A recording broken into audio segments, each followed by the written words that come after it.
Good evening, how are you? We're doing a sit and talk because just as I went out to run, it decided to rain. So there we are. So we're going to do this in a dry fashion. It was a terrific day until when I decided to go out. So I took that as a message that I was not supposed to march around out there, and I was to sit here comfortably and talk to you. When one looks for a theme through the newspapers these days, one could be quite discouraged because we see conflict in every direction. We see misstatements about the truth of things, whether it be a constitution or a fact pattern, whether it be a mayor who is standing on public ground who's arrested for trespassing, leaving us only to believe that that occurred because he was a Democrat in a Democratic state running for governor, and better to make him the story than to make a question about the facility they were going to imprison people with the story. There are themes we see every day, and it is hard perhaps to draw a single line through these occurrences, through these political plays, through the aggression against democracy and fair play. We have a nation that is presently inundated with incompetence, bereft, at least on the Republican side, of any hint of empathy, openly bigoted, name your group, sexual, based on color, origin, corrupt to the core, combinations of lying for personal benefit, aggrandizement for power. There's the claim that they're Christian, and the new Pope puts the lie to that pretty quickly. And if they are disciples of anything, it's of force and hurt and harm. So let me go through a couple of things today, because there are, if you will, on this tree of dying fruit, always instances that fit into these general categories that I outlined, thinking about the stories of the day and what we've seen before today. So we had this image today of 59 white South Africans landing at Washington Dulles International Airport.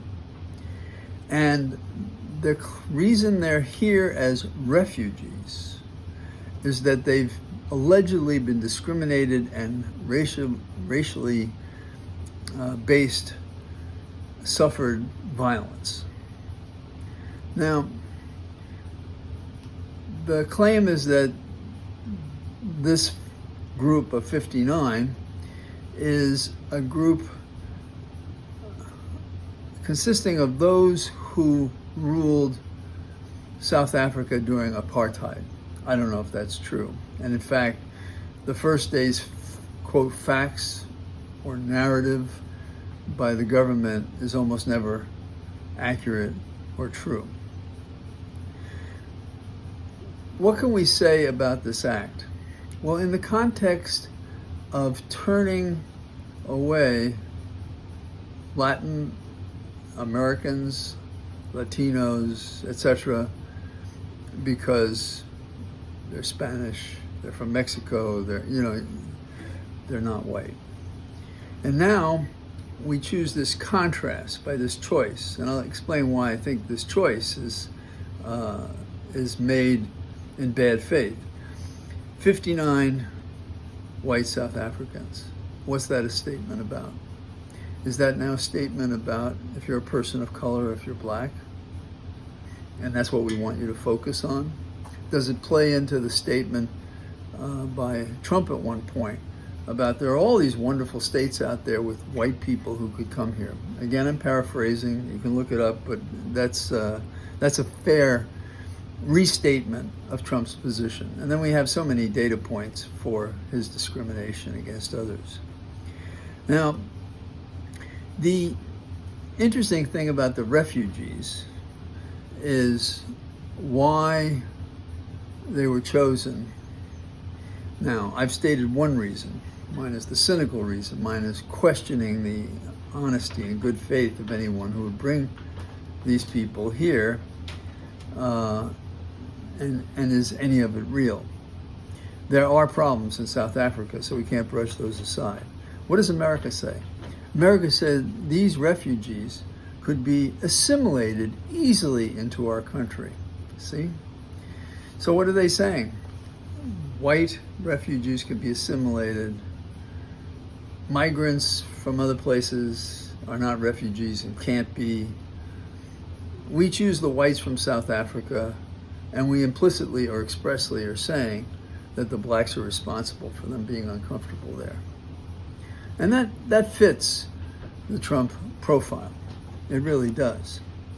Now, what the administration does not say is these 59 people jumped over others, refugees, waiting to be considered in camps, and it's been for a horribly extended period of time, years for some. And among those people who have not been advanced from refugee status to someplace in America are those who helped America in Iraq and Afghanistan. How is that? I don't know if it's more direct. I have a problem when I say some refugees are not as good as others. We're putting together a bill right now for how we're going to spend government money, and we can't spend it on more judges. We can't spend it on physical buildings to assist in this effort. In other words, we can't do it right.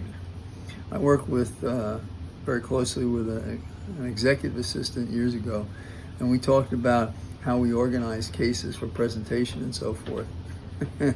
And Pat always said, well, it's because we had all those nuns. They were always teaching us how to make presentations and so forth. Well, you don't have to have nuns. All you have to do is have some common sense. What is the weight here? Now, the Episcopal Church, Bishop Rowe, has in the past helped place refugees, but refuses to do so in this case. And part of it is because of the selection and the statement being made, and the funds that are otherwise being withheld. Remember, money's being withheld, and they're making an exception to bring these refugees in when there are other refugees who have been waiting and have good cause. Some of them do, and we're not acting upon those. So let's take another example. An act that appears to be well considered, but is unfair nevertheless. Now, Trump in the last administration tried something like this, and his announcement today was that there's a 30-day deadline for other nation states to lower prescription drug costs. And so our government will only pay what Europe pays for drugs. And so what does that mean to you? What that means to you is you're going to pay more or not be able to afford them at all, and then that's going to be a big problem. The government proposes to trim, I say the government, Speaker Johnson and the Republicans and Trump proposed to trim $880 billion from our budget, and they're going to take it from Medicaid. Really? That's what they're going to do. Now, the markup, I believe, is on Tuesday, tomorrow. And Trump is saying that the difference of the $880 billion, well, that's going to be made up from the prescriptions we're saving money on, right? Didn't work before, won't work now, and the tariff money that we're going to get. Well, let's go back to the agreement with Russia. They're going to increase the tariffs, and somebody's going to pay that, and the people who are paying those tariffs on Russian goods are going to be essentially taxed for buying those things. This is not the cause of a celebration, because it was cheaper before Trump got involved in this. He's made it worse, and he's going to take a victory lap for it. You see my point.